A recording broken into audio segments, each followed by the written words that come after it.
Sir, you need to leave this cabin immediately.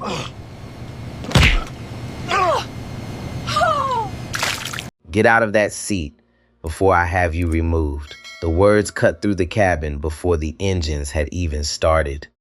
Vanessa Cole stood in the narrow aisle of the Gulf Stream, one hand gripping a cream leather headrest, the other pointing toward the rear. Her smile was gone. Her voice had that polished edge people use when they want cruelty to sound professional. Ethan Brooks looked up from his tablet. He did not raise his voice. He did not move. Outside the oval window, morning light washed the private tarmac at Teterboro in pale gold. A fuel truck rolled past. Somewhere below, a generator hummed. Inside, the cabin smelled of leather, coffee, and expensive air freshener. Vanessa leaned closer. Sir, this is the owner's suite. Gather your things and move to the back. Ethan wore a plain, dark hoodie, faded jeans, and sneakers with worn soles. To Vanessa, that was enough evidence. She had already tried him, convicted him, and placed him where she believed he belonged. A young flight attendant named Olivia Reed froze near the galley, holding a tray with 2 glasses of ice water. The cubes clicked softly against crystal. Her eyes moved from Ethan to Vanessa, then to the tablet mounted near the service station. The manifest was right there. Vanessa had not checked it. Ethan set his tablet on the armrest. I'm in the correct seat, he said. Vanessa gave a small laugh. People say that every day. The words were quiet but not private. They landed like dust on white carpet. In the rear section, an older couple looked up from their newspapers. The woman's mouth opened, then closed. Her husband adjusted his glasses and stared down at a page he was no longer reading. Ethan reached into his pocket and brought out his phone. Slow, careful. He had learned to move that way in rooms where people already imagined him dangerous. He opened the booking confirmation and turned the screen toward her. Flight number, tail number, departure time, seat assignment, his name. Vanessa barely looked. That proves you have a reservation, she said. It does not prove you belong in this seat. She had seen that look before, in airports, restaurants, and offices where kindness depended on status. It was not open hatred. It was smaller, cleaner, easier to deny. That made it more dangerous. A person could hide behind policy while stripping another person of dignity, one careful sentence at a time. And everyone nearby could feel it, even the ones pretending they could not. Still, so she stood there, silent, and that silence became part of the wrong. Show proof, then show more proof. Then stay grateful when they still doubt you. Vanessa pointed again. I am not going to argue. Move now. Ethan's voice stayed low. No. One word. Not loud. Not angry. Final. The air changed. Vanessa blinked as if he had insulted her. A red flush climbed her neck. Excuse me? I said no. The ice in Olivia's glasses clicked again. Her hands trembled. Fine, Vanessa said. I'll help you relocate. She grabbed the handle. Ethan stood.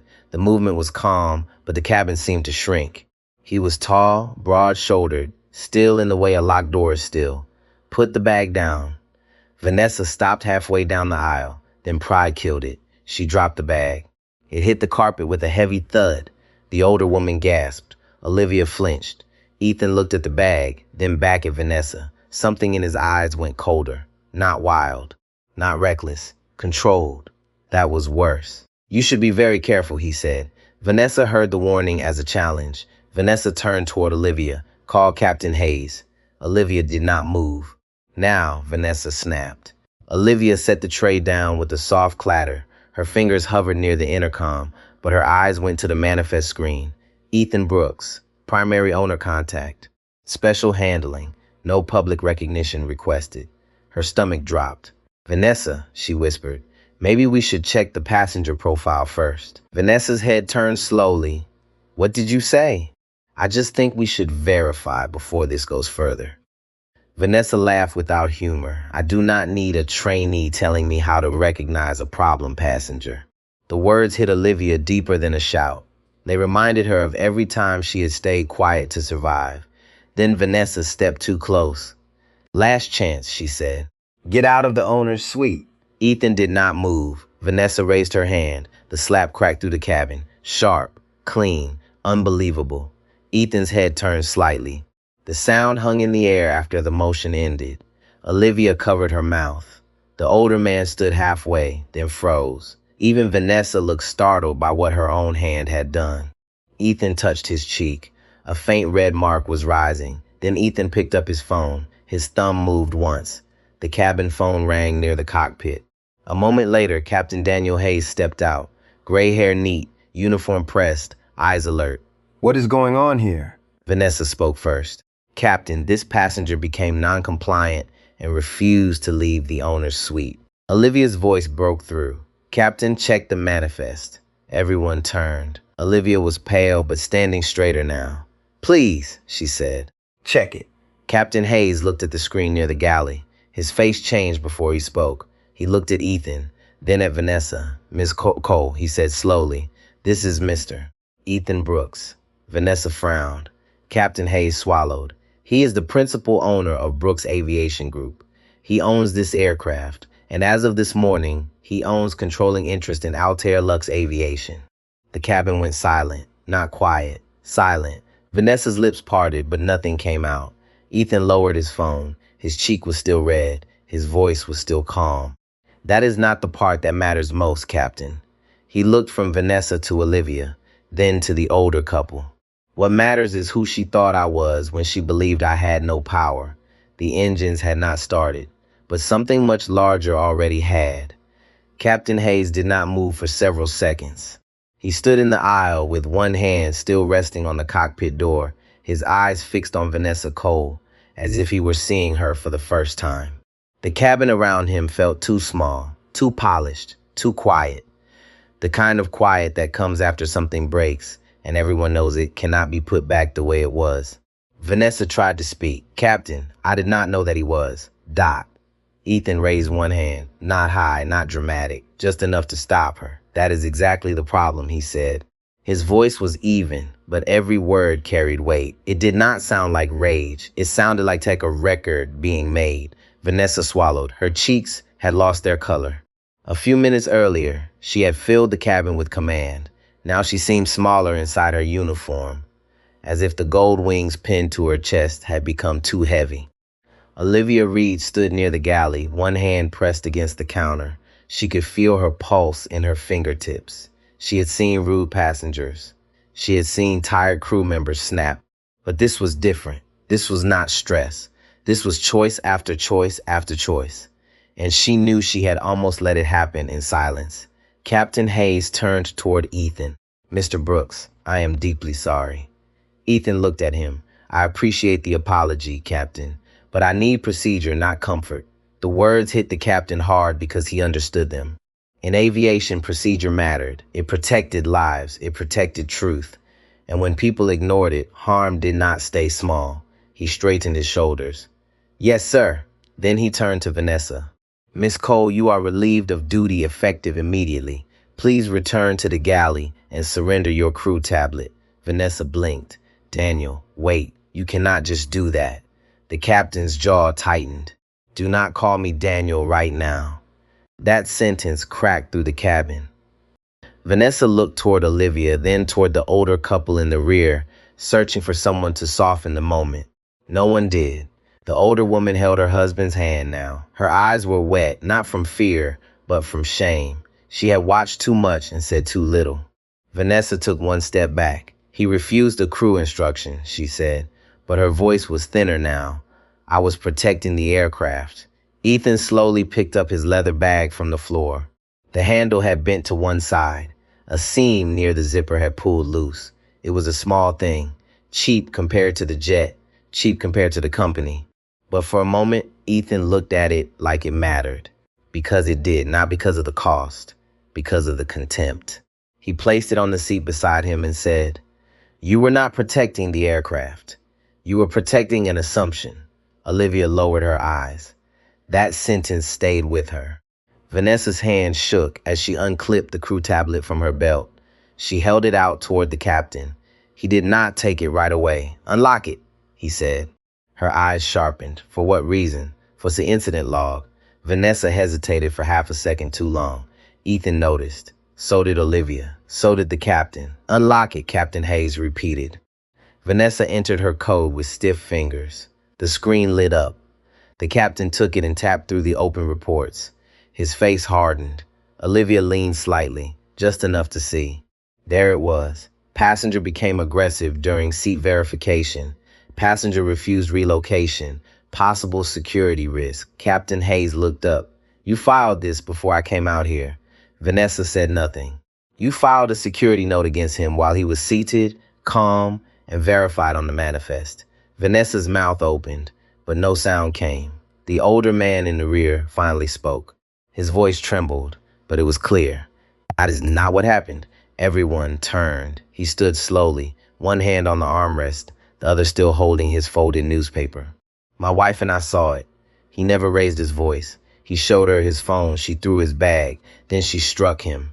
His wife nodded, tears now rolling down the soft lines of her face. I should have said something sooner, she whispered. I am sorry, sir. Ethan looked at her. For the first time, his expression changed. Not softened completely, but shifted. I believe you, he said. Those 3 words did something to her. Her shoulders fell. Not from relief, exactly, but from the pain of being allowed to be honest. Olivia took a breath, then another. Her hand went to her jacket pocket.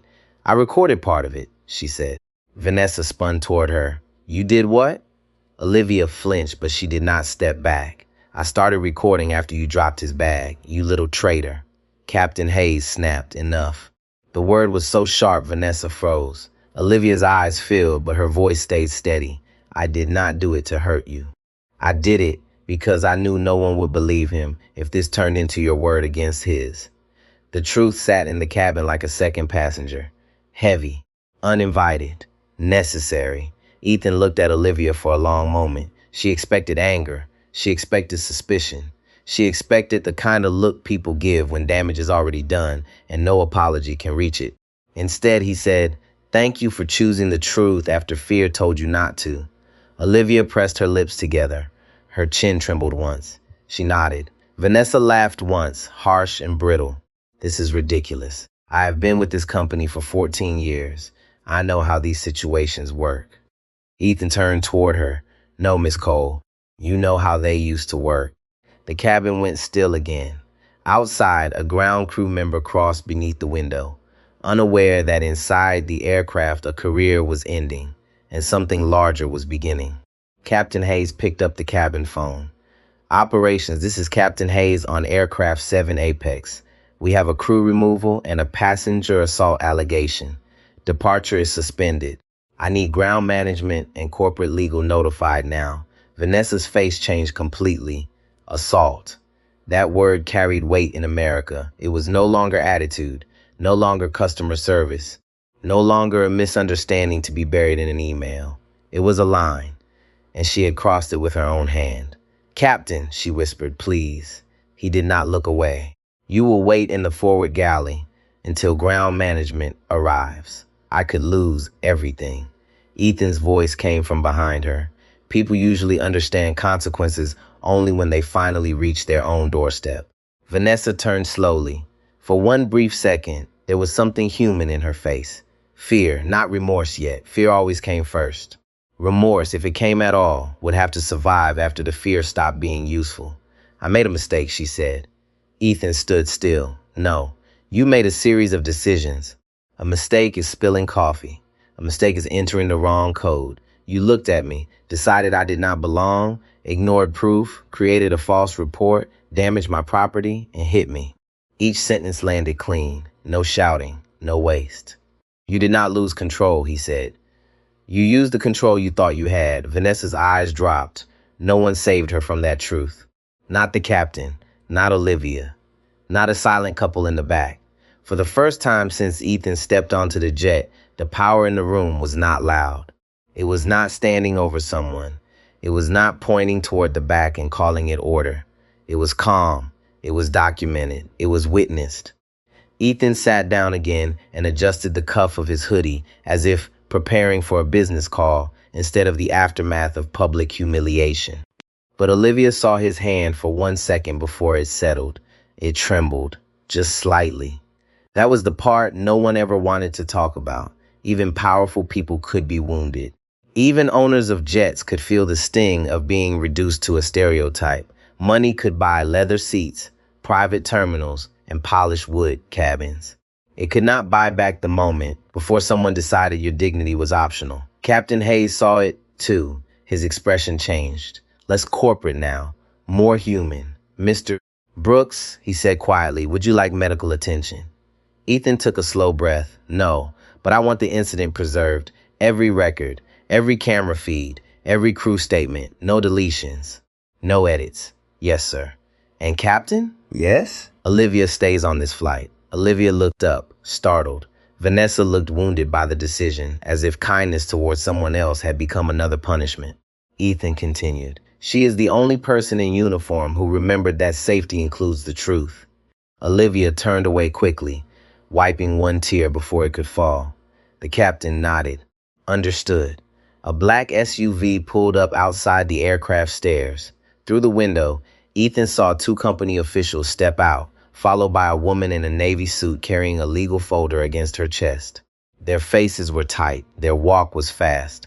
The storm had arrived. Vanessa saw them too. Her breathing changed, shorter, shallower. For years she had worn authority like armor. But armor built from prejudice always had the same weakness. It only worked until someone refused to bow beneath it. Ethan looked out at the tarmac, then at the cabin, then at Vanessa. This will not end with your badge, he said. Vanessa whispered, what does that mean? Ethan's eyes stayed steady. It means we are going to find out who taught you that people could be treated this way, and who protected you when they already knew. The cabin door opened. Cold morning air rushed in, and for the first time, Vanessa Cole looked like she understood that the slap had not been the climax. It had been the beginning. The woman in the navy suit stepped into the cabin first, and the temperature seemed to drop with her. Her name was Rachel Mercer, General Counsel for Altair Lux Aviation. She was in her early 50s, sharp-eyed, silver hair cut to her jaw, a leather folder pressed against her ribs like a shield. Behind her came Paul Whitman, Vice President of Flight Operations, a man who looked as if he had aged 5 years during the walk from the SUV to the aircraft stairs. Neither of them smiled. Rachel stopped just inside the cabin door. Her eyes moved fast. Vanessa in the forward galley. Olivia standing stiff near the service counter. Captain Hayes holding the crew tablet. Ethan Brooks seated in the owner's suite, cheeks still marked red beneath the soft cabin lights. For 1 second, no one spoke. Then Rachel inhaled. Mr. Brooks, she said, careful and formal. I am sorry this happened on one of our aircraft. Ethan looked at her. One of your aircraft? Rachel caught the correction before anyone else did. Her face tightened. On your aircraft, sir. Paul Whitman shifted his weight. His polished shoes gave a tiny squeak against the cabin floor. He looked at Vanessa, then looked away, as if eye contact might pull him into her fall. Vanessa stepped forward. Rachel, this has been blown completely out of proportion. Rachel turned to her slowly. Do not speak yet. Vanessa froze. It was the first order she obeyed all morning. Rachel set her folder on the conference table and looked at Captain Hayes. I need a clean timeline. Captain Hayes nodded. His voice was controlled, but there was anger underneath. Not loud anger. Worse. Professional anger. Miss Cole challenged Mr. Brooks about his seat. He showed a valid confirmation. She did not verify the owner profile. She attempted to move his personal bag. She dropped it. She filed a security note claiming aggressive conduct before I was notified. Then she struck him. Rachel's jaw moved once. Paul closed his eyes. Vanessa whispered, I did not strike him like that. Olivia looked up. The older woman in the rear said, yes, you did. Her voice was soft, but it carried. Vanessa turned toward her, wounded and furious at the same time. You do not understand the pressure crew members are under. The older woman held her gaze. Her name was Margaret Ellis. She had taught public school in Newark for 37 years before retiring. She had seen children humiliated by adults who called it discipline. She had seen fear dressed as authority. And she had stayed quiet too long today. I understand pressure, Margaret said. I do not understand cruelty. The words landed harder than shouting. Her husband, Arthur, reached for her hand. He did not speak this time.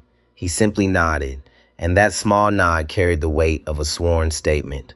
Rachel looked at Olivia. You recorded part of the incident?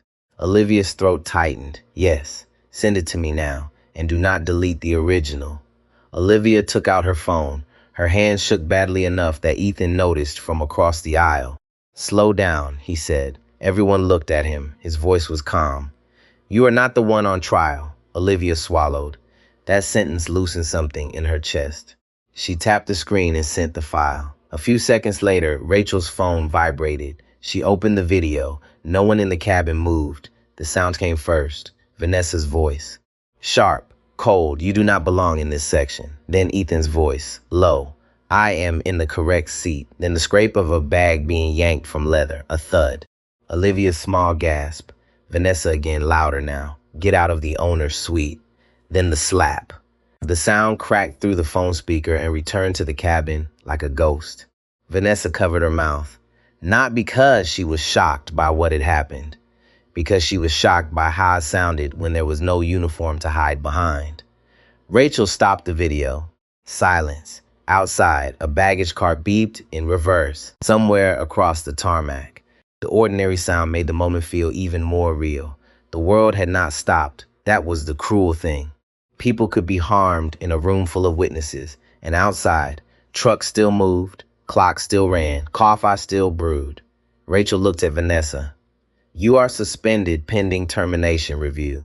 Vanessa's knees seemed to soften. Termination? Paul finally spoke, voice low. Vanessa, you assaulted a client. She snapped toward him. He did not look like a client. The second she said it, she knew. The words fell out naked. No policy around them, no safety language, no misunderstanding, just the truth. Rachel stared at her. Ethan did not blink. Olivia's eyes filled again, but this time not with fear, with recognition. There it was. The thing everyone had felt but no one had named. Paul whispered, Good God. Vanessa's face collapsed. I meant, she began. Ethan stood. The cabin seemed to brace. No, he said. You meant exactly what you said. Vanessa shook her head. I have served senators, governors, Fortune 500 executives. I know how to handle important people. Ethan stepped into the aisle, and that is the disease right there. His voice stayed measured, each word clear enough for every person to hear. You were trained to respect importance before humanity. So when you failed to recognize importance, you forgot humanity too. Margaret bowed her head. Arthur removed his glasses and wiped them slowly, though they were not dirty. Rachel did not interrupt. She was a lawyer. She knew when a statement mattered. Ethan looked at Paul. How many complaints has she had? Paul's face changed. That was the wrong face. Too fast, too guarded. Ethan saw it. Rachel saw it. Vanessa saw it too, and for one dangerous second, hope flickered in her eyes. Paul cleared his throat. I would need to pull the complete file. Ethan said, Pull it now. Paul hesitated. Mr. Brooks, personnel records require proper process. Ethan's expression did not change. I own the company that owns the process. Rachel turned to Paul. Pull the file. Paul took out his phone with stiff fingers. He walked toward the rear section and spoke quietly, but not quietly enough. I need Vanessa Cole's HR history, all complaints, not summaries, original reports. Vanessa stared at him. Paul. He did not look back. Rachel moved closer to Ethan. Sir, I need to advise you that we should preserve all communications and avoid making decisions in anger. Ethan looked at her, and for the first time, a tiredness showed through the control. I am not angry because she hit me. Rachel waited. Ethan touched the torn seam of his bag. I am angry because I know this was not her first time making someone feel small. I am angry because someone before me did not have my name, my money, or my aircraft. Someone before me had to walk away swallowing it. His voice slowed. That is who I am thinking about. Olivia looked down, and a tear dropped onto the back of her hand. She thought of a passenger from 6 months earlier, a Latino grandfather who spoke limited English. Vanessa had mocked his accent when he asked for help with his seatbelt. Olivia had laughed nervously because everyone else did. She hated herself for that laugh now. The memory burned. Mr. Brooks, Olivia said. Her voice was small, but she forced it out. There were others. Vanessa turned on her. Stop. Olivia flinched, then looked at Ethan. There were others, she repeated, not always like this, not physical, but comments, different service, extra checks, complaints that disappeared. Rachel's eyes sharpened.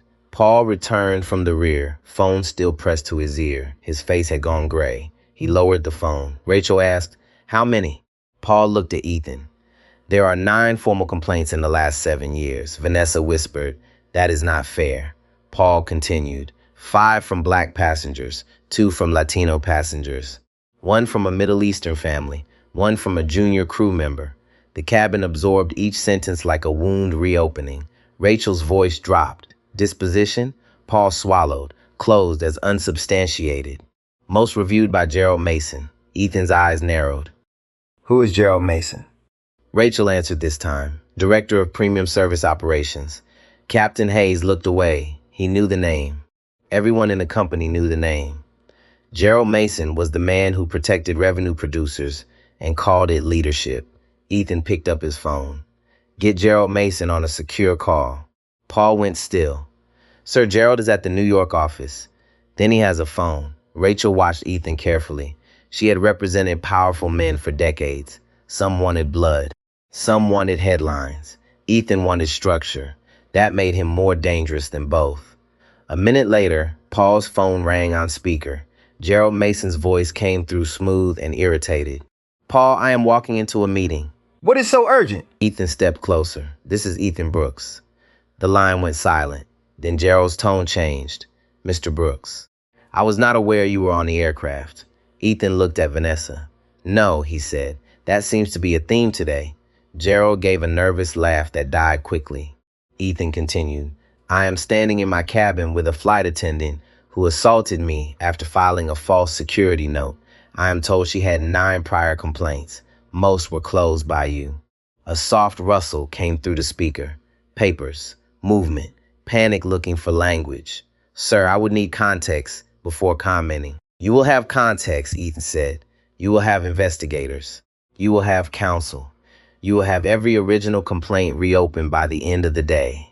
Gerald's voice tightened. "Mr. Brooks, I strongly recommend we manage this internally before it becomes a reputational issue." Ethan looked out the window at the pale morning sky. It became a reputational issue the moment your company taught employees that dignity was optional unless the client looked rich enough to matter. No one breathed. Then Ethan ended the call. Vanessa stared at him, tears now slipping freely down her face. But the cabin had learned something by then. Tears did not erase harm. Fear did not become accountability just because it shook. Rachel closed her folder. Mr. Brooks, what would you like us to do first? Ethan looked at Olivia, then at Margaret and Arthur, then at the captain. "First," he said, "we take statements while memories are fresh." He turned to Vanessa. "Then we remove her from this aircraft with dignity, because even now she will receive more respect than she gave." Vanessa broke then, not loudly, not dramatically. Just a small sound from the throat, the sound of a person meeting the consequences they never thought would reach them. Ethan did not smile. This was not revenge. Revenge would have been easy. This was something heavier. This was correction. And corrections, when they come late, net always hurt. Vanessa Cole walked down the aircraft stairs with her uniform jacket folded over one arm and her eyes fixed on the concrete. No one dragged her. No one shouted. No one touched her. A ground supervisor walked beside her, close enough to guide, far enough to avoid humiliation. Ethan had insisted on that. It bothered some people in the cabin. They thought grace was too generous. But Ethan knew something they did not. If you wanted to expose cruelty, you could not become careless with another person's dignity just because they had been careless with yours. At the bottom of the stairs, Vanessa paused. Morning wind moved across the tarmac and lifted a strand of hair from her tight bun. For a second, she looked back at the jet. The polished white fuselage reflected the pale sky, the stairs, the open door, the people watching through oval windows. She looked less like a villain now, more like a woman who had spent too many years mistaking control for worth. Then the ground supervisor led her toward the black SUV. The door closed, and she was gone. Inside the cabin, no one spoke right away. The silence she left behind was not peaceful. It had weight. It had memory. Rachel Mercer sat at the conference table with a recorder placed in the center. Paul Whitman stood near the galley, scrolling through personnel files with the strained look of a man realizing how many warnings had passed through his hands without becoming action. Captain Hayes remained near the cockpit door, jaw tight, shoulders squared. Olivia stood beside him, still pale, still shaken, but no longer invisible. Ethan sat across from Rachel. The red mark on his cheek had deepened. Rachel glanced at it, then lowered her eyes to her notepad. For the record, she said, this statement is being taken at Teterboro Airport aboard aircraft 7 Apex prior to departure. Mr. Brooks, you may begin wherever you feel is most accurate. Ethan looked at the recorder. For the first time that morning, he seemed tired. Not weak, tired. There was a difference. He folded his hands on the table. I boarded the aircraft alone, he said. No staff, no security, no announcement. I took my assigned seat, miss. Cole approached and asked for proof that I belonged there. I provided it. She dismissed it. Rachel wrote quickly.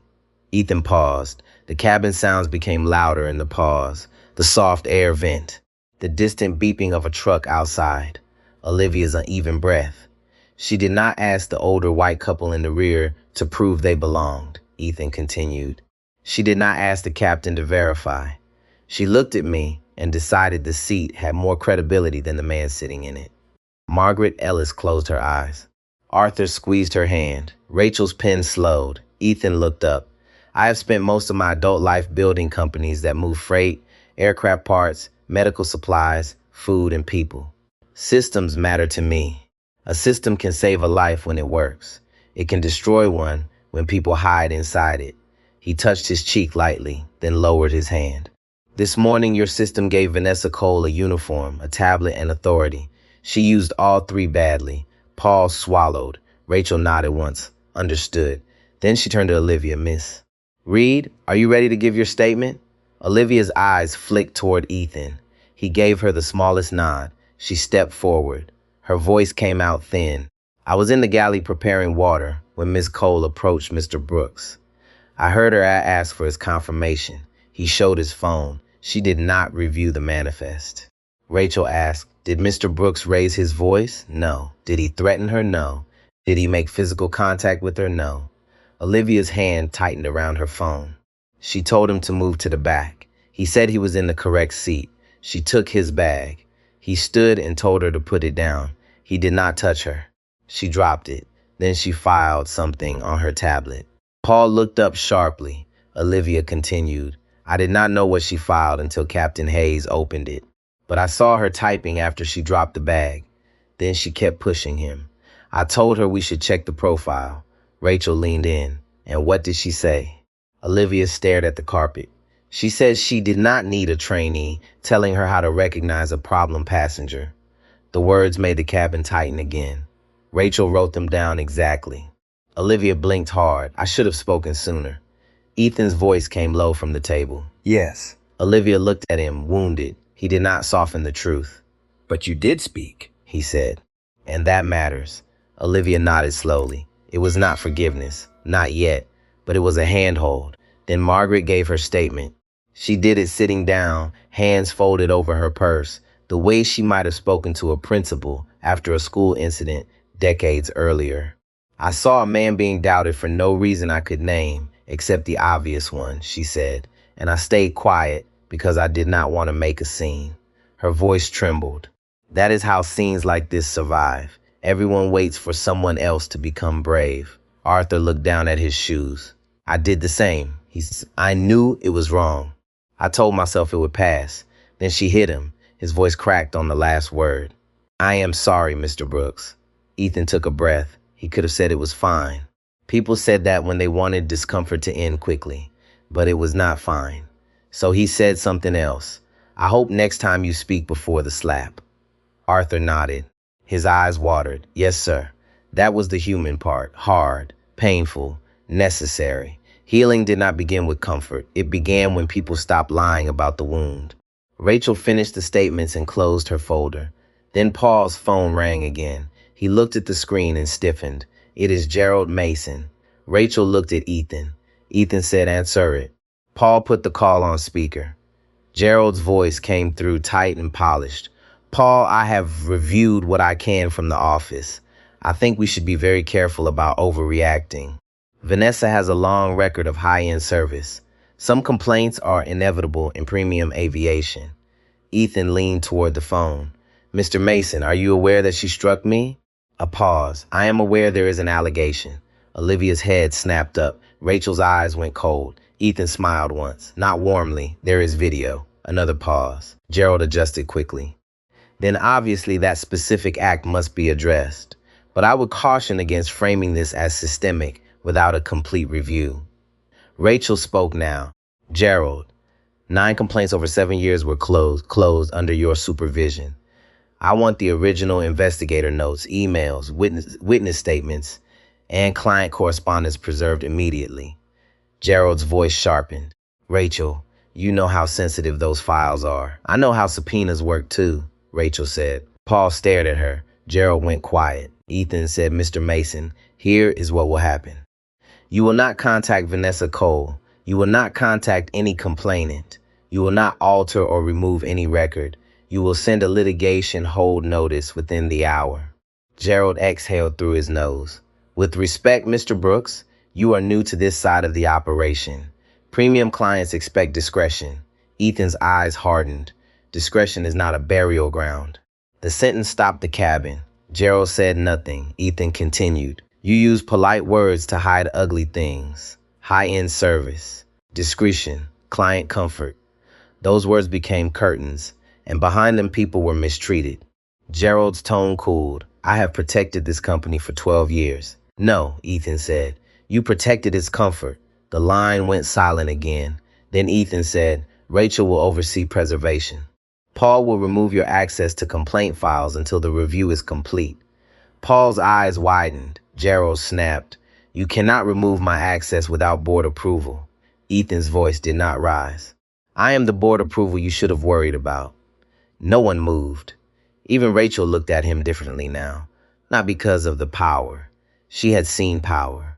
Because he was using it with direction. Paul muted the call and stepped away to execute the order. Gerald's voice disappeared into silence. Outside, the black SUV that carried Vanessa was now a dark dot near the terminal. The plane still had not moved. The flight to Savannah was delayed. The acquisition meeting would have to wait. But Ethan did not look impatient. Some delays mattered. Some delays revealed what speed had been hiding. Olivia stood near the galley, watching Rachel collect the documents. Her hands had finally stopped shaking. She looked at the empty place where Vanessa had stood and understood something she wished she had learned earlier. A uniform could give authority. It could not give character. Captain Hayes approached Ethan. "Sir, we can arrange a replacement attendant within 45 minutes. Ethan looked around the cabin. "No." The captain hesitated. "No? We are not flying to Savannah yet." Rachel looked up. Ethan stood. "I want a meeting at the terminal. Today. With operations, HR, legal, and every manager connected to those complaints." Paul returned from the rear, phone in hand. "Today?" Ethan turned to him. "People were humiliated for years. I can miss one meeting." The words settled over the cabin like a verdict. Then Olivia spoke, barely above a whisper. "What about the passengers who complained before?" Ethan looked at her. "We find them," he said. "We ask what happened. We listen.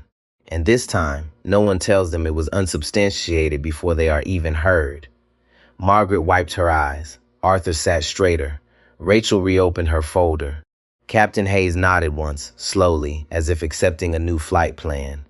The engine outside remained silent, but inside that aircraft, something had already taken off. The conference room inside the terminal smelled like burnt coffee, printer toner, and stress.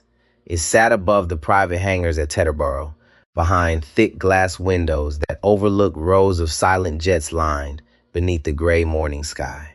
Normally, the room hosted acquisition meetings, charter negotiations, and polished conversations between wealthy executives pretending to be relaxed. Today, nobody pretended. Rachel Mercer sat at the head of the table with 3 legal folders spread open in front of her. Paul Whitman stood near the wall, with his sleeves rolled up for the first time anyone in the company could remember. Captain Hayes sat quietly beside him, posture rigid, hands folded together.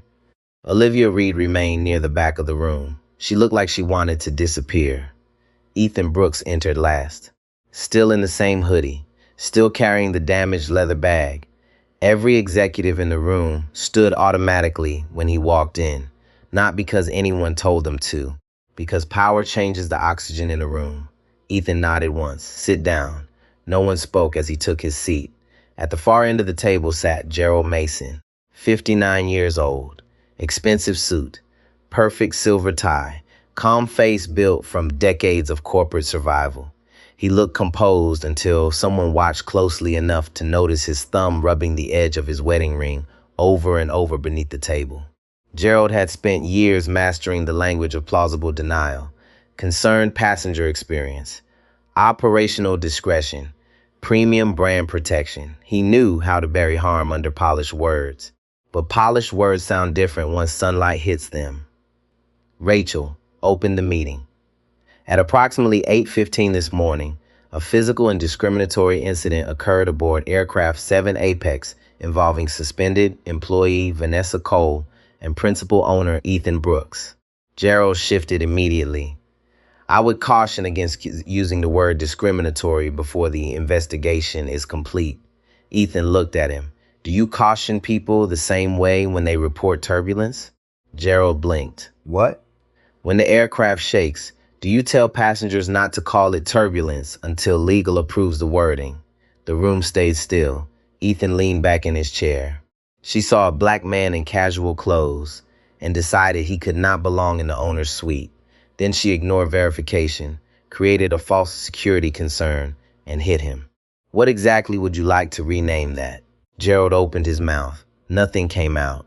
Rachel slid a file across the table. These are the prior complaints.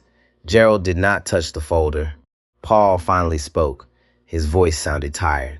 Why were they closed? Gerald answered quickly this time. Because none of them met the threshold for disciplinary action. Olivia looked down at the carpet. Her stomach twisted, hearing that sentence again. Threshold. She hated the word now. Ethan reached forward and opened the file himself. The first complaint came from a retired postal worker named Leonard Graves. Vanessa had repeatedly questioned whether his wife belonged in the premium lounge during a delayed charter in Miami. Closed. Miscommunication. The second came from a Latina physician traveling with her children. Vanessa allegedly accused one of the boys of stealing a first-class amenity bag. Closed. Passenger sensitivity issue. The third complaint made Ethan stop reading for a second. A black Air Force veteran named Robert Jenkins, age 72. Complaint summary. Passenger reported feeling humiliated after repeated seat verification in front of other guests. No action recommended. Ethan's jaw tightened. He looked at Gerald. You reviewed this one personally. Gerald cleared his throat. I review hundreds of complaints a year. And how many did you actually hear? Gerald frowned. I do not understand the question. Ethan pushed the file toward him. You heard policy, revenue, risk, brand image. Did you ever hear the people? The room fell silent again. Outside the window, rain began tapping softly against the glass. Olivia wrapped her arms tighter around herself. Captain Hayes finally spoke. I flew with Vanessa twice last year. There were comments. Everyone turned. Gerald stared at him. You never filed anything. The captain nodded once. That is true. Then why are we acting like this was known behavior? Captain Hayes looked straight at him. Because silence protects patterns. That sentence hit harder than shouting. Paul sat down slowly. For the first time that morning, he looked older than his title. He rubbed both hands over his face. My God, he muttered. We all saw pieces of this. Nobody answered him because it was true. People rarely become openly cruel overnight. Usually there are witnesses first. Nervous laughs. Quiet discomfort. Excuses. Tiny moments people decide are too inconvenient to challenge. Then one day the behavior becomes impossible to ignore, and everyone acts surprised. Rachel opened another folder. There is more. She slid printed emails onto the table. Internal messages. Managers joking about high-maintenance diversity complaints. Notes warning supervisors not to upset premium staff who generated high-value client retention. One email from Gerald himself. Vanessa can be abrasive, but she knows how to manage the right clientele. Olivia closed her eyes. Arthur Ellis whispered under his breath, Jesus. Gerald sat straighter. You are taking these communications out of context. Ethan looked at him carefully. No, context is exactly what finally arrived. Gerald's voice sharpened. You are emotional right now. The mistake happened instantly. Rachel looked horrified. Paul stared at the table. Captain Hayes exhaled slowly through his nose. Ethan stayed perfectly still. That stillness scared Gerald more than anger would have. You think this is about emotion? Ethan asked quietly. He stood. Rain streaked the windows behind him now. Gray sky, gray runway, a world washed colorless. My father drove trucks for 28 years, Ethan said. He wore work boots, so worn the soles leaned sideways. One night, after delivering equipment to a private airport in Detroit, security stopped him outside the gate and asked who he stole the truck from. The room listened. He came home angry, not loud angry, quiet angry, the dangerous kind. My mother asked why he looked sick. He said something I never forgot. Ethan paused. He said, no matter how hard some people work, there are rooms they must keep, proving they deserve to stand inside. Olivia's eyes filled again. Ethan looked around the table. This morning was not about one slap. It was about a culture that trained people to measure human value before offering dignity. Nobody moved. Rain tapped harder against the glass. Gerald looked down at the emails scattered across the table like evidence at a trial. No lawyer could stop anymore. I built premium operations for this company, he said quietly. Do you know how hard that is? Clients expect perfection. Margaret Ellis leaned forward from the corner seat where she had quietly listened for the past 20 minutes. No, she said softly. Clients expect respect. Wealthy people just convinced you those were the same thing. Gerald looked at her, stunned. Margaret continued. I taught children for 37 years. The hardest students were never the poor ones. They were the ones raised believing rules should bend around them. Arthur nodded slowly beside her. That poison does not stay in schools. It grows up. The room absorbed her words. Ethan looked at Rachel.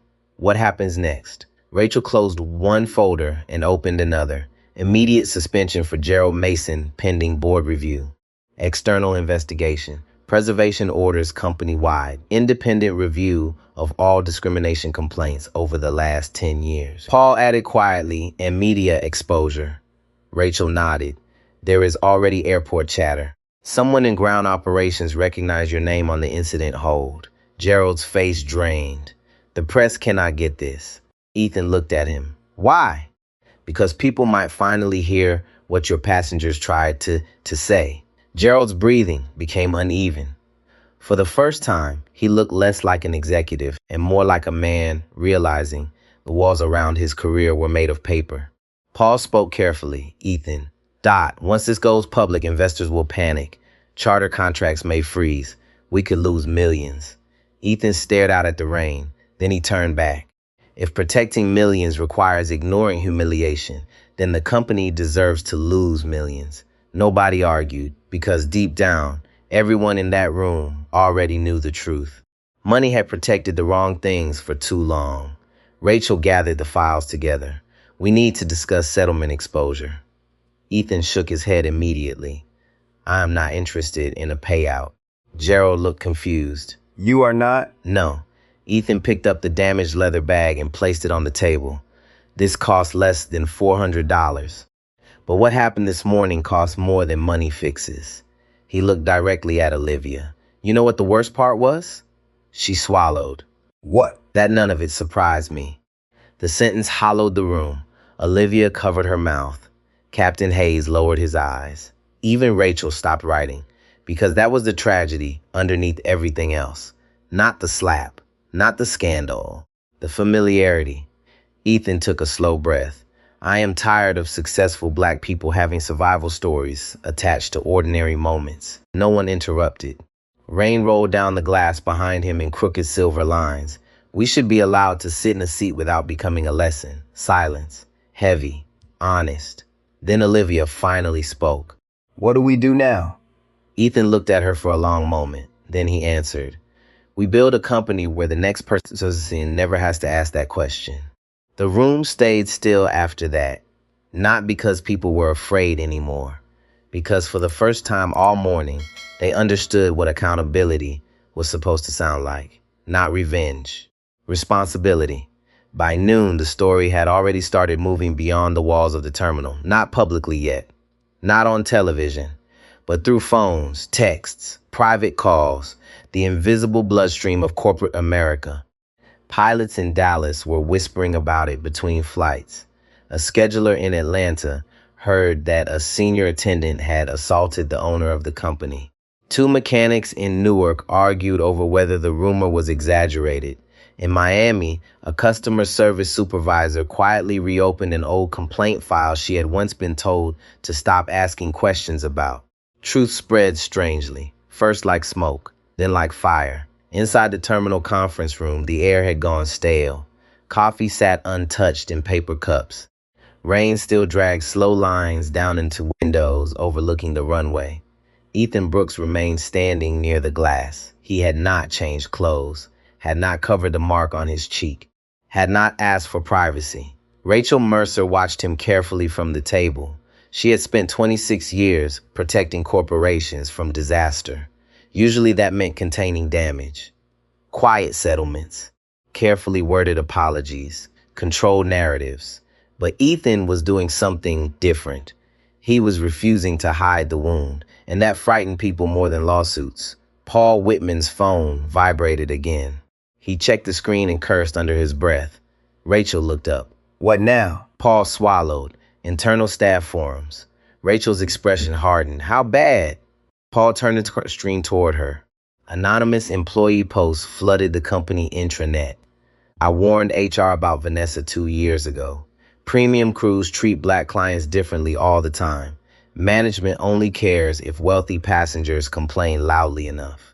One post had already been shared hundreds of times. Everybody knew. Nobody wanted to be the first one to say it out loud. Olivia read the screen over Rachel's shoulder. Her stomach twisted because it was true. She remembered every moment she had stayed silent to protect her schedule, her evaluations, her future. Every nervous smile, every forced laugh. Every time she convinced herself something was not serious enough. Now all those moments sat inside her like stones. Captain Hayes noticed her expression. You okay? She nodded too quickly. No, she admitted a second later. The honesty surprised even her. The captain pulled out the chair beside him. Sit down. She sat slowly. You are not responsible for what she did, he said quietly. Olivia stared at the carpet. But I knew. The captain did not answer immediately because he knew something too. Years ago, he had once overheard a senior pilot refer to an Arab passenger as airport security waiting to happen. He had laughed awkwardly and walked away. He still remembered the shame of that laugh 15 years later. Silence has memory. Knowing and speaking are different battles, he finally said. Most people lose the second one. Olivia looked at him. You? The captain gave one tired nod. Yes. That mattered more than comfort would have. Across the room, Rachel's phone rang. She answered immediately. This is Mercer. Her expression changed. Not panic, calculation. She stood. The press has the video. The room froze. Paul rubbed both hands across his face. How? Rachel looked at Olivia. Olivia's eyes widened instantly. It was not me. I know, Rachel said. Then she looked toward Margaret Ellis. The older woman raised both hands slightly. Not us, either. Arthur nodded beside her. We have not called anyone. Rachel listened to the voice on the phone for another few seconds. Then she ended the call. A baggage coordinator recorded the aircraft delay log. Someone connected the tail number to Ethan's ownership filing. Then ground staff started talking. Paul whispered, Jesus Christ. Rachel looked at Ethan. National outlets are asking for comment already. Ethan finally turned from the window. His reflection disappeared from the rain-streaked glass. What are they asking? Rachel checked her phone. Whether the owner of Altair Lux Aviation was assaulted by a crew member during a discrimination incident. Nobody spoke. Because stripped of legal language, stripped of public relations strategy, that was exactly what happened. Paul started pacing. This will crush the stock. Ethan's eyes followed him calmly. A woman was humiliated on this company's aircraft 3 years ago for speaking Spanish to her daughter, Ethan said. Did the stock concern you then? Paul stopped walking. No, why not? Paul looked trapped. Because I did not know. Ethan nodded once. And now you do. That was the difference between ignorance and responsibility. Ignorance ends the moment truth arrives. After that, every choice becomes deliberate. Rachel sat back down slowly. We need a public response before rumors control the story. Gerald Mason was still on suspended access pending review, but he had already started texting board members privately. Rachel knew the pattern. People like Gerald never admitted collapse immediately. First came denial, then distance, then survival. Paul's phone buzzed again. This time he looked genuinely sick. What? Rachel asked. Paul stared at the screen. Vanessa. He answered reluctantly. Vanessa's voice came through shaky and uneven. Paul. There are reporters outside my apartment. Rachel closed her eyes briefly. How did they get your address? I do not know. Ethan's expression tightened for the first time in nearly an hour. Who leaked her name? No one answered, because everyone knew how modern scandals worked. Once information escaped, it spread faster than ethics could catch it. Vanessa sounded close to panic now. There are cameras downstairs. Someone yelled racist at me when I got out of the car. Ethan stepped forward immediately. Put her on speaker. Paul obeyed. Vanessa inhaled sharply when she heard Ethan's voice. Mr. Brooks, you need legal protection and transportation, Ethan said calmly. Rachel will arrange it. The room looked stunned. Even Rachel blinked. Vanessa sounded confused. After what I did. Ethan's face stayed hard. What you did was wrong. What strangers may do to you now can also become wrong. That sentence changed the room. Margaret Ellis pressed one hand gently against her chest. Arthur looked at Ethan with quiet disbelief. Olivia stared openly now, because compassion after humiliation is not natural. It requires discipline. Most people never learn it. Vanessa's breathing broke over the speaker. I do not understand you. Ethan answered softly. That is part of the problem. Silence. Then Rachel spoke. I will send security and temporary lodging. Vanessa whispered, thank you. But the gratitude sounded shattered, fragile, like someone realizing consequences and humanity could exist in the same room. The call ended. Paul looked at Ethan carefully. You still want to protect her? Ethan shook his head. No. I want to protect what happens to people when anger becomes entertainment. Rain hammered harder against the windows now. The runway lights blurred silver through the water. Rachel leaned back slowly. You realize the public may not understand that distinction. Ethan gave a tired smile. The public rarely understands distinctions at first. Captain Hayes spoke quietly from the corner. My father used to say character is how you behave when punishment would feel satisfying. Everyone looked at him. He shrugged once. He was a pastor. Margaret smiled sadly. He was right. Another notification lit up Rachel's phone. This time she read silently for several seconds. Then she looked at Ethan. The board wants an emergency remote meeting within the hour. Good. They also want to discuss financial containment. Ethan laughed once, not because anything was funny, because the sentence sounded so familiar. Containment, he repeated. He looked around the room slowly. That word has poisoned this company. No one argued. Ethan walked back toward the conference table and placed both hands against the polished wood surface. When passengers complained, you contained it. He looked at Paul. When employees warned management, you contained it. Then Rachel. When discrimination became visible, legal strategy became containment. His eyes moved across the room. But pain does not disappear because wealthy people manage to hide it from headlines. The room stayed still. Outside, thunder rolled somewhere beyond the runway. Olivia looked at Ethan carefully now, not with fear anymore, not even with awe, with understanding. She finally realized why his calm felt so powerful. It was not because he lacked anger. It was because he refused to let anger decide the kind of man he became. Rachel closed her folder. So what exactly do you want the company to become after this? Ethan answered immediately. Honest. Paul frowned slightly. That is not a business strategy. Ethan looked directly at him. It should have been. The thunder sounded closer this time. A plane lifted through the storm clouds outside, engines roaring low across the wet runway. Everyone in the room watched it climb, heavy, slow, fighting resistance all the way upward, then disappearing into gray sky. Olivia spoke softly without realizing she had said it out loud. That is what accountability feels like. Nobody corrected her because she was right. The board meeting began at 1:30 in the afternoon, and nobody looked comfortable. Faces filled the large monitor mounted at the front of the conference room. Men and women in expensive offices, glass towers behind them, framed degrees, city skylines, perfect lighting, controlled voices. But fear leaks through screens too. Ethan Brooks sat alone at the far end of the table with his damaged leather bag beside him and the red mark still visible against his cheek. He had refused makeup from the company medical staff, refused a private room, refused every attempt to soften the image. Because softening the image was how people forgot what happened. A board member named Charles Dunleavy cleared his throat first. 71 years old, white hair, Connecticut accent polished by decades in corporate banking. Ethan, he began carefully, before we discuss operational response, I think we all want to express how unfortunate this incident is. Ethan looked at the screen. Unfortunate. The word drifted into the room like perfume over smoke.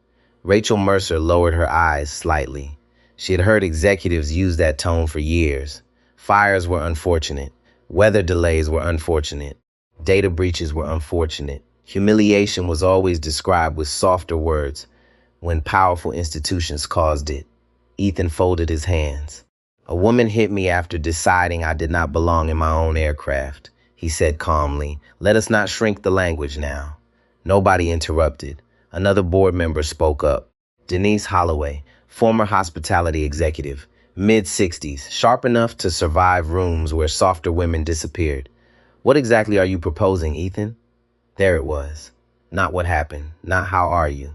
What are you proposing? Because boards understand damage through outcomes.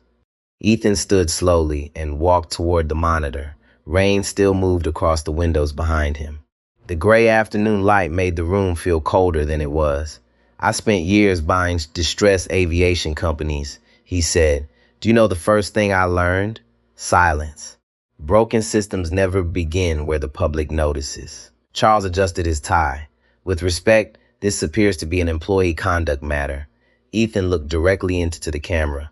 No, it became an employee conduct matter because leadership ignored smaller warnings until they became public humiliation. Rachel watched the board members carefully now. Some defensive, some nervous, some finally beginning to understand.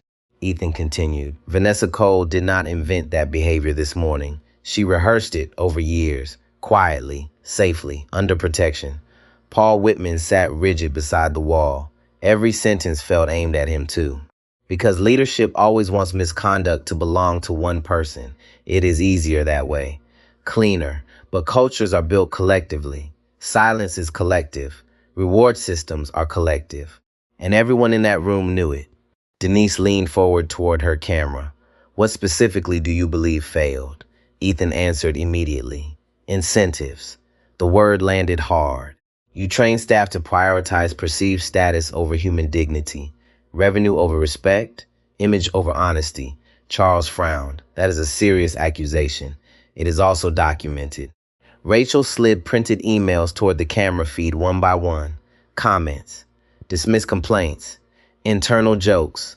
Language that looked harmless until stacked together like bricks forming a wall. One board member removed his glasses slowly. Another muted himself to whisper something off screen. Then Gerald Mason appeared in the waiting queue requesting entry. Paul stiffened. Rachel looked at Ethan. Ethan nodded once. Let him in. Gerald's face appeared on screen. He looked worse now. Tie loosened, eyes bloodshot. The carefully controlled executive image had begun cracking around the edges. "Thank you," Gerald said immediately. "I deserve an opportunity to explain." Ethan sat back down. "Go ahead." Gerald inhaled deeply. "I want to begin by saying what happened to Mr. Brooks should never have happened, but I reject the idea that this company is institutionally discriminatory." Rachel's expression did not move. Gerald continued quickly. "We operate in luxury aviation. Staff are trained to identify security risks, irregular passenger behavior, unauthorized access. Sometimes judgments must be made quickly." Olivia closed her eyes briefly. There it was again, different language. "Same poison." Ethan spoke softly. "You still do not hear yourself." Gerald frowned. "I am speaking about operational realities." "No," Ethan replied. "You are describing assumptions with better vocabulary." The room stayed quiet. Gerald's jaw tightened. "With respect, Mr. Brooks, aviation safety depends on reading situations correctly." Captain Hayes finally spoke from the back of the room. "Then explain why no one asked the white passengers for verification." Gerald looked caught off balance for the first time. "That is not what I meant." "But it is what happened," the captain said. His voice stayed calm, but something underneath it had changed since morning. Less obedience now, more conviction. Margaret Ellis sat quietly near the corner of the room, listening to powerful people struggle to avoid plain truth. She had spent decades watching children learn one lesson above all others. Adults usually say fairness matters, until fairness becomes expensive. Gerald rubbed his forehead. This company serves elite clientele. Appearance, behavior, and presentation are part of security assessment. Ethan's eyes narrowed slightly. "My father hauled freight in steel-toe boots for 30 years. You would have flagged him too." Gerald hesitated. That hesitation answered everything. Arthur Ellis spoke for the first time. "In nearly an hour, son," he said quietly toward the monitor. "There are people in this country who think wealth should look a certain way. The danger starts when companies train employees to trust that instinct." Gerald looked frustrated now. "This is becoming philosophical." "No," Ethan said. "It is becoming honest." Silence again, heavy. Then Denise asked the question nobody else wanted to ask. "What happens if this video becomes public tonight?" Rachel answered before Ethan could. "It will become national news by morning." Charles muttered something under his breath. Stock valuation, investor panic, brand exposure. The language of corporate fear began spreading through the meeting like smoke.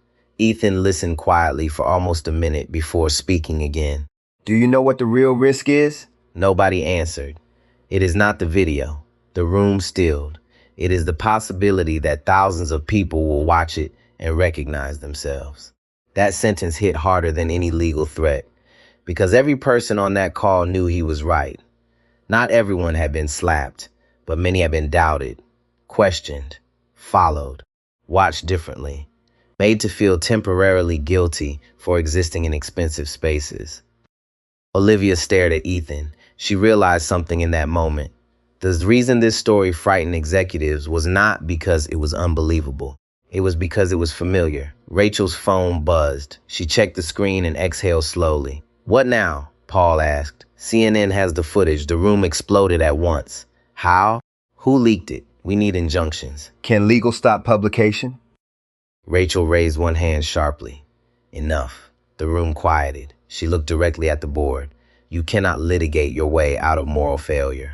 Nobody spoke after that. Even Charles lowered his eyes. Ethan stood again and walked slowly toward the rain-streaked windows.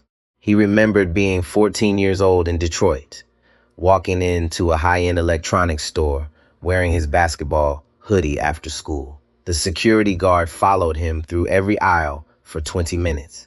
He remembered the shame of pretending not to notice. That memory still lived in his body decades later. That was the part people did not understand about humiliation. The body remembers even when the mind tries to move on. He turned back toward the room. "I am not interested in destroying this company," he said. The board members looked surprised. "I am interested in finding out whether it deserves to survive." No one breathed. Then Ethan looked directly into the camera at Gerald Mason. You protected revenue producers instead of protecting standards. Gerald started to respond. Ethan cut him off. And somewhere along the way, you taught employees that wealthy-looking deserved patience, while everyone else had to earn basic respect. Gerald's face hardened defensively. That is unfair. Margaret Ellis spoke softly from the corner. No, unfair is what happened before cameras showed up.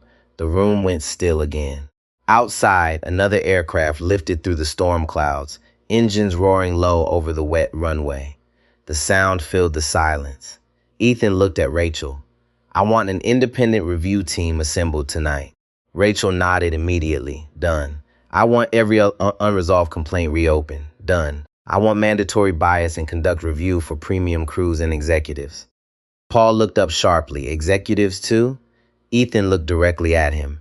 Yes. Especially executives. Nobody argued. Because everyone finally understood something simple and brutal. Cultures are not created by the worst employee in the building. They are created by what leadership chooses to ignore. And for the first time since morning, the people in that room realized they were no longer discussing public relations. They were discussing conscience. By 6 that evening, the video was everywhere.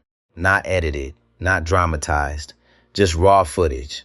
Vanessa Cole standing in the aisle of the aircraft with anger tightening her face. Ethan Brooks seated calmly beneath the soft cabin lights. The sound of the bag hitting the floor, Olivia's nervous voice. Then the slap.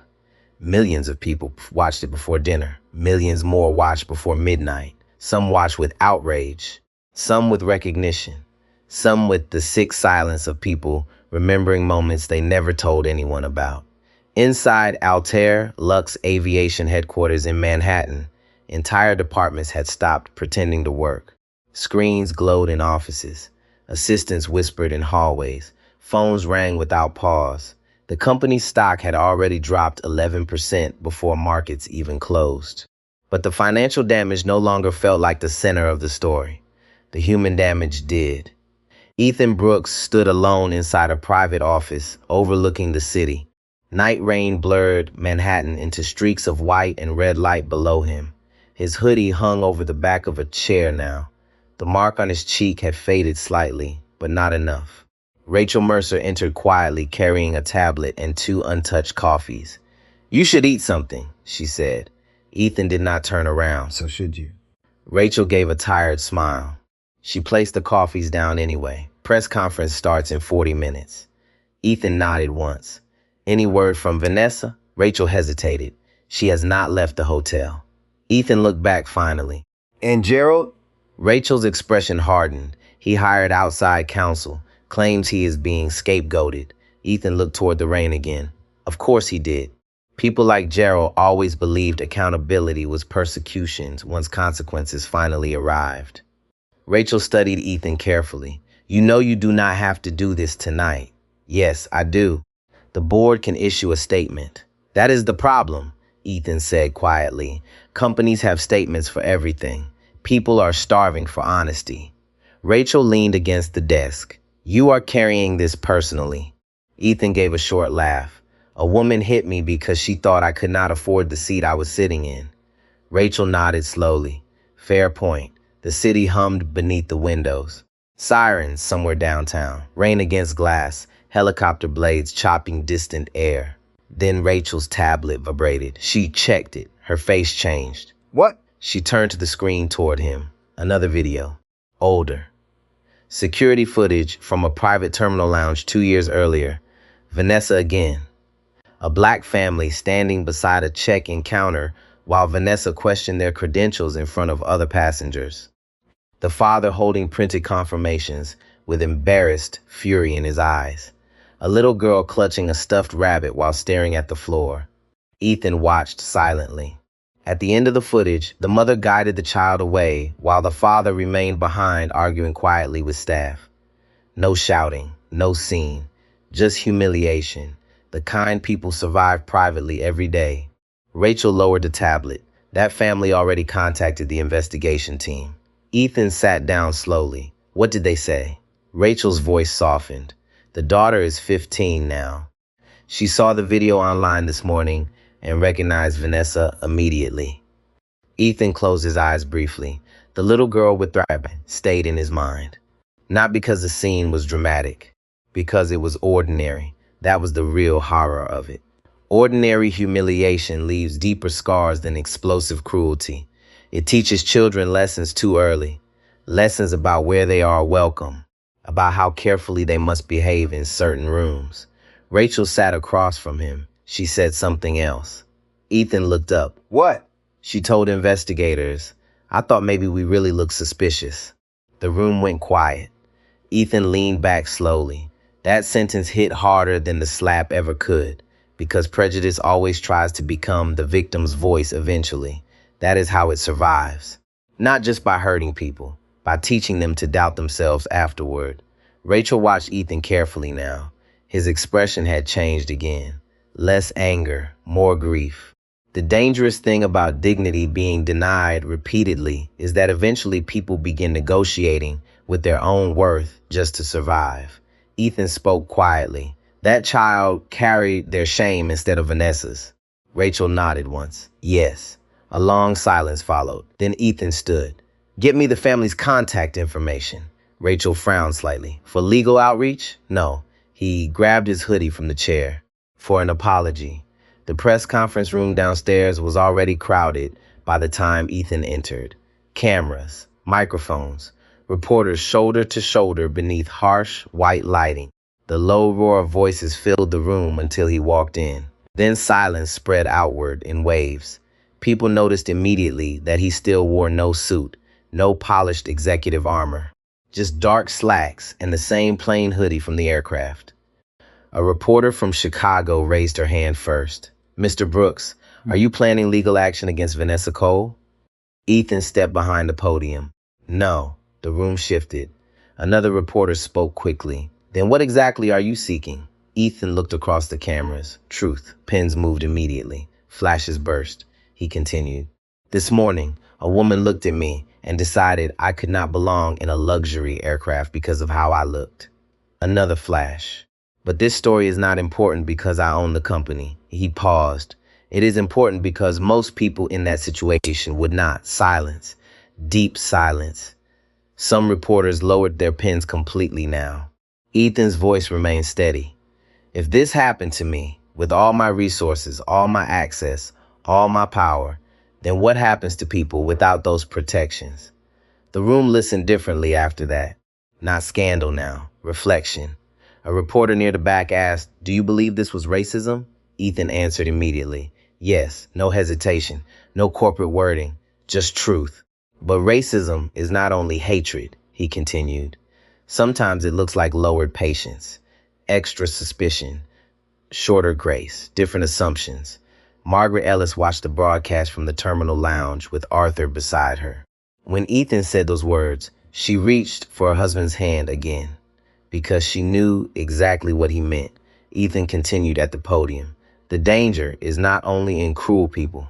It is in ordinary people who learn to excuse cruelty when it feels inconvenient to challenge." Olivia watched from the side of the room. Her chest tightened, because he was talking about her too, and somehow not condemning her while still telling the truth. That balance felt almost impossible. One reporter raised her voice over the others. "Mr. Brooks, what happens to Vanessa Cole now?" The room sharpened instantly. Everyone wanted punishment. Public anger always hungers for a face. Ethan looked down briefly before answering. "She will face consequences." He looked back up. "But I will not participate in destroying her life for sport." The room went still. She made harmful choices, serious ones. But if accountability becomes cruelty, then we learn nothing. Rachel watched reporters exchange looks. This was not the script they expected. They expected revenge. Americans understood revenge. Grace confused them. Another reporter spoke carefully. "Do you forgive her?" Ethan paused longer this time. The room held his breath. "I understand her humanity," he said finally. "Forgiveness takes longer." No one wrote for several seconds after that, because the answer felt real. Not polished, not performative, real. Back at the hotel across town, Vanessa Cole sat alone on the edge of the bed, watching the broadcast with swollen eyes and both hands wrapped around a paper cup gone cold hours earlier. She looked destroyed, not because Ethan attacked her, because he refused to. That hurt worse. Every cruel assumption she had made about him kept collapsing one by one in public. When the reporter asked if she should lose everything, Vanessa stopped breathing for a second. Then Ethan said quietly into the microphones, "No human being should be reduced to the worst moment of their life.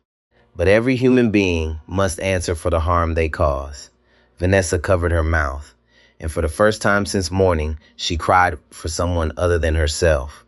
Not for her career, not for the cameras, for the little girl holding the stuffed rabbit in that old airport footage, the child she had taught to feel out of place. The child who walked away believing maybe she really did not belong there.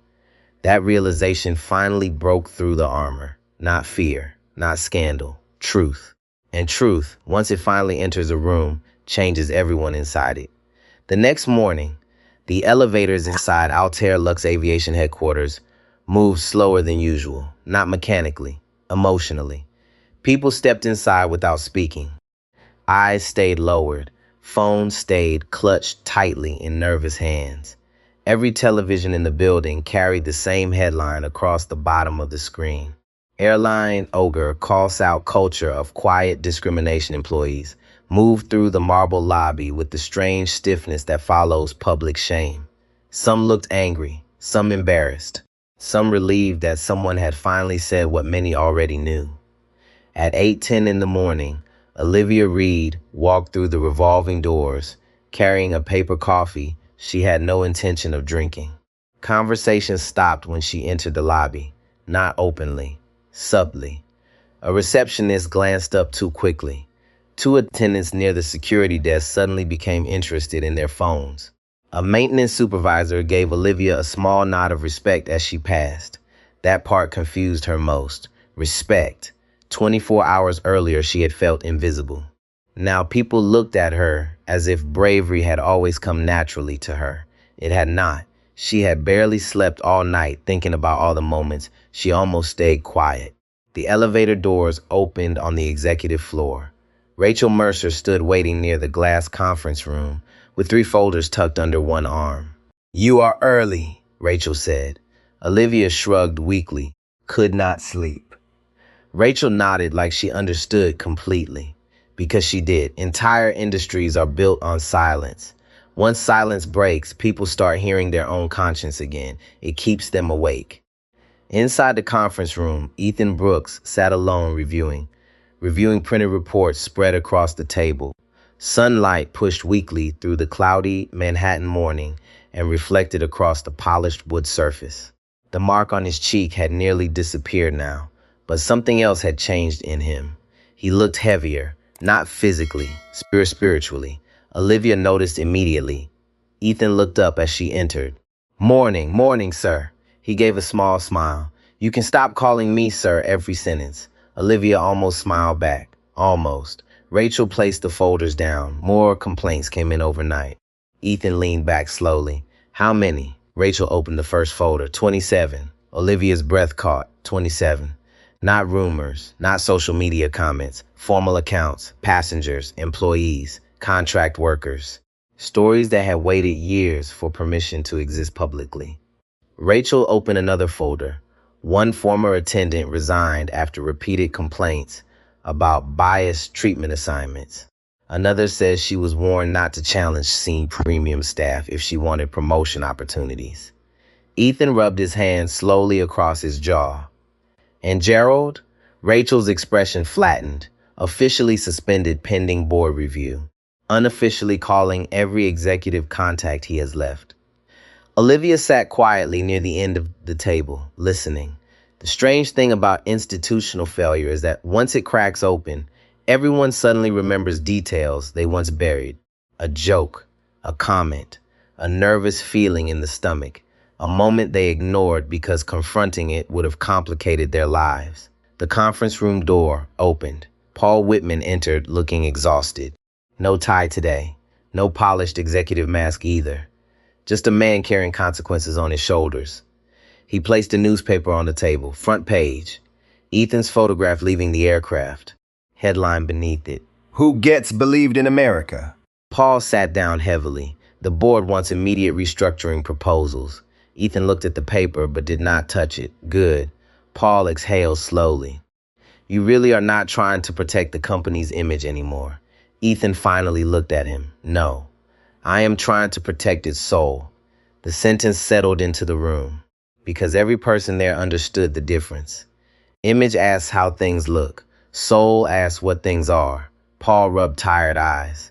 You know what scares me most? Nobody answered. I genuinely thought we were one of the good companies. Rachel gave a sad smile. Most organizations do. That was the problem with moral blindness. Truly cruel systems rarely describe themselves as cruel. They call themselves professional, efficient, exclusive, prestigious. Olivia stared down at her untouched coffee. Then she spoke quietly. I keep thinking about the little girl with the rabbit. The room softened immediately. Ethan looked at her. She contacted us this morning. Olivia blinked. She did? Ethan nodded. Her name is Naomi. Rachel slid a printed email across the table. Naomi is 15 now. She wrote that watching the press conference made her cry because it was the first time she saw someone powerful describe exactly how that day felt. Olivia pressed one hand against her mouth. The room went silent again. Then Ethan spoke quietly. That is why this matters. Not lawsuits, not stock prices, not headlines. The child who walked away believing she was suspicious simply for existing in the wrong room. Paul stared at the rain streaks drying slowly on the windows. I spent 30 years building premium aviation, he murmured. And somehow we forgot that luxury without dignity is just expensive humiliation. Rachel looked at him carefully.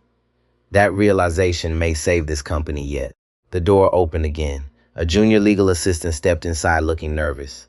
Mr. Brooks? Yes? There is someone downstairs asking to see you. Who? The assistant hesitated. Vanessa Cole. The room froze. Olivia's fingers tightened around the coffee cup instantly. Paul looked stunned. Rachel's expression sharpened immediately. No. Ethan looked at her. She should not be here, Rachel continued. Not while legal review is active. The assistant swallowed nervously. She says she does not want lawyers. She wants 5 minutes.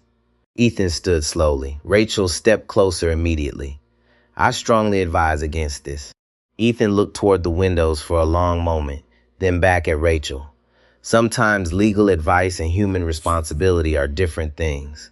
Rachel closed her eyes briefly. 5 minutes, she said finally, and I stay in the room. 10 minutes later, Vanessa Cole entered the conference room looking nothing like the woman from the aircraft. No makeup, hair loose and uneven, dark circles beneath swollen eyes. She carried no purse, no phone in her hands, no defensive posture left, just exhaustion. Olivia barely recognized her. Vanessa stopped near the doorway. Nobody invited her to sit. For a few seconds, she simply looked at Ethan, then at the floor. I watched your press conference, she said quietly. Ethan did not answer. Vanessa's voice trembled. I kept waiting for you to humiliate me. Silence. But you did not. She swallowed hard. That made it worse. Rachel stayed motionless beside the wall. Paul looked deeply uncomfortable. Olivia could barely breathe. Vanessa reached into her coat pocket slowly and removed a folded piece of paper. My resignation. Rachel stepped forward to take it, but Vanessa held on to it for another second. I know I deserve to lose my job, she whispered. Maybe more than that. Her eyes finally lifted toward Ethan. But I need you to know something. Ethan waited. I never thought of myself as racist. The room stayed completely still. Vanessa laughed weakly through tears. I know how stupid that sounds now. No one interrupted her, because this part mattered too. Most prejudice survives inside ordinary people who believe cruelty belongs only to monsters. Vanessa looked down at her hands. My father used to tell me successful people looked a certain way, spoke a certain way, carried themselves a certain way. Her voice cracked, and somewhere along the line, I stopped seeing people before categories. Ethan watched her carefully, not forgiving, not condemning, listening. Vanessa wiped both eyes quickly. When I saw that little girl from the old footage, She stopped to steady her breathing. I realized I taught a child to feel ashamed in a place her family paid to be. The words broke apart at the end. Olivia looked away. Because remorse sounds different when it is real, less theatrical, more devastating. Vanessa looked back at Ethan. I cannot undo what I did. No, Ethan said quietly. You cannot. She nodded once. But I needed to say I finally understand the damage. Ethan studied her face for a long moment. Then he asked softly, do you? Vanessa's eyes filled again. Yes. The room stayed silent after that. No dramatic speeches. No miracle redemption. Just the painful sound of a human being finally seeing herself clearly. And sometimes that is the hardest moment of all. 3 months later, the owner's suite on aircraft Cessna F and Apex looked exactly the same. Same cream leather seats, same polished walnut walls, same soft cabin lighting glowing against the windows before sunrise. But the people inside the company were no longer the same. Olivia Reed noticed it first. Not during meetings, not during press interviews, during boarding. Passengers were greeted differently now. Slower, more carefully. Employees checked themselves before assumptions could form. There was less performance in the kindness, less selective warmth. The company had changed because people finally understood something simple. Respect means nothing if it only appears for people who look expensive. Olivia adjusted her Navy uniform and watched passengers step into the aircraft one by one from the galley entrance. An older black couple boarded first. The husband wore work boots with paint dried along the edges. The woman carried a worn denim bag against her shoulder. They looked nervous, stepping into the premium cabin, the same way many passengers did when life finally gave them something they once thought belonged to somebody else. Olivia smiled warmly. Welcome aboard, Mr. and Mrs. Carter. The woman blinked in surprise. You already know our names? Olivia nodded gently. We are glad you are here. The husband's shoulders relaxed almost immediately. Tiny moment, huge difference. That was how dignity worked. Not grand speeches, not headlines. Moments, small ones, human ones. Behind the cockpit door, Captain Hayes reviewed departure clearance, while sunlight slowly stretched across the runway outside. His hair looked grayer than it had 3 months earlier. Stress did that. So did honesty. The independent review had become brutal. 34 employee complaints reopened. 12 managers removed. Gerald Mason resigned before the board could terminate him publicly. His final statement blamed misinterpreted leadership standards. Nobody believed him anymore. Vanessa Cole disappeared completely from aviation. No interviews, no lawsuits, no television appearances defending herself. Just silence. Rachel Mercer later learned Vanessa had moved back to Ohio to care for her sick mother and started volunteering at a community legal aid center 3 afternoons a week. People online wanted destruction, but real life rarely looks like public revenge fantasies. Sometimes consequences arrive quietly. Sometimes growth does too. The aircraft door closed softly. Olivia walked down the aisle, checking seatbelts and carry-on bags. As she passed the owner's suite, she slowed. Ethan Brooks sat by the window, wearing another simple hoodie and reading through a stack of reports with reading glasses low on his nose. No entourage, no dramatic entrance. Just a man traveling for work. Olivia smiled slightly. You ready for Savannah this time? Ethan looked up and smiled back. Depends. Anybody planning to slap me today? Olivia laughed before she could stop herself. The sound surprised both of them. Not because it was funny, because healing sounds strange the first time it appears after pain. The engine started outside with a low rolling vibration beneath the cabin floor. Passengers settled deeper into their seats. Coffee steamed from ceramic cups. Rain clouds had finally disappeared from New York, leaving behind a pale blue morning sky. Captain Hayes stepped briefly into the cabin before departure. He stopped beside Ethan's seat. We are cleared for takeoff, sir. Ethan nodded. Then the captain hesitated. There is something else. Ethan looked up. Captain Hayes lowered his voice slightly. I wanted to thank you. Ethan frowned faintly. For what? The captain glanced around the quiet cabin. For forcing people like me to stop calling silence professionalism. The words sat between them for a moment. heavy, honest. Ethan closed the folder in his lap. My father used to say silence is expensive. Somebody always pays for it eventually. Captain Hayes nodded slowly. Then he returned to the cockpit. The aircraft began moving across the tarmac with smooth, controlled motion. Outside the window, maintenance crews stopped working briefly to watch the jet pass. Everyone in aviation knew the story now. Training programs across the country had started using the footage privately in ethics seminars. Hospitality schools discussed it in classrooms. Human resources conferences cited it in presentations about institutional bias and selective empathy. One moment on one airplane had forced an entire industry to look in the mirror. Not because the incident was unique, because it was familiar. That was the uncomfortable truth underneath everything. Millions of Americans saw themselves somewhere inside the story. The passenger who stayed quiet, the employee who ignored discomfort, the manager who protected image before fairness, the person judged before speaking, the child who learned too early that some rooms require proof of belonging. Ethan looked out the oval window as the aircraft turned toward the runway. For a brief second, he remembered his father again. Steel-toe boots, tired eyes, hands rough from decades of labor. A good man constantly asked to prove himself in rooms built by people who looked past him. Ethan wished his father had lived long enough to see this moment.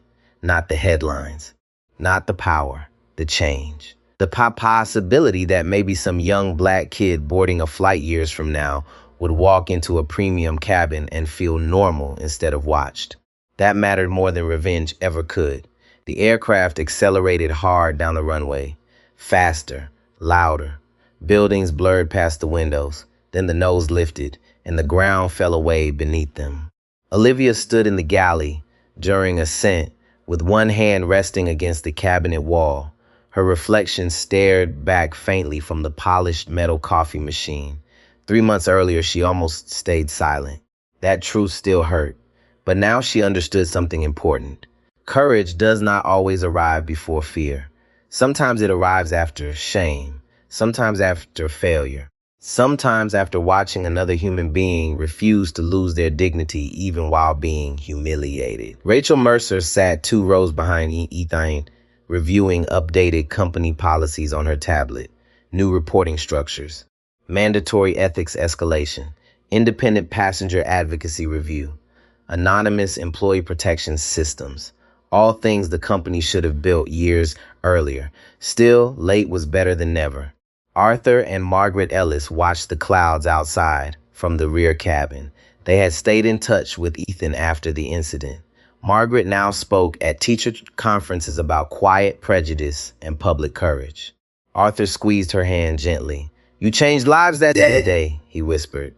Margaret shook her head softly. "No, truth did." The aircraft climbed higher through bright morning light. Below them, New York shrank into silver rivers and tiny grids of moving traffic. Inside the cabin, people relaxed into ordinary travel again. And maybe that was the most meaningful part of all. The world did not heal through dramatic endings. It healed through ordinary moments becoming safer for ordinary people. Ethan opened his folder again. Business reports, flight schedules, acquisition numbers, life continuing forward. But before returning to work, he looked once around the cabin. Passengers talking softly. Olivia helping an elderly woman with her blanket. Sunlight across polished wood. Peace. Real peace. Not silence hiding harm. Peace built from honesty. The aircraft disappeared into the clouds. And somewhere far below, millions of people were still replaying that video online. Not because of the slap. Not because the victim turned out to be powerful. Because deep down, they recognize the lesson underneath it. A person's worth should never depend on whether the world thinks they look important. If this story stayed with you, take a second to like and subscribe so more people can hear stories that remind us what dignity really looks like. And if you believe respect should never depend on status, comment these 3 words below. Justice must win.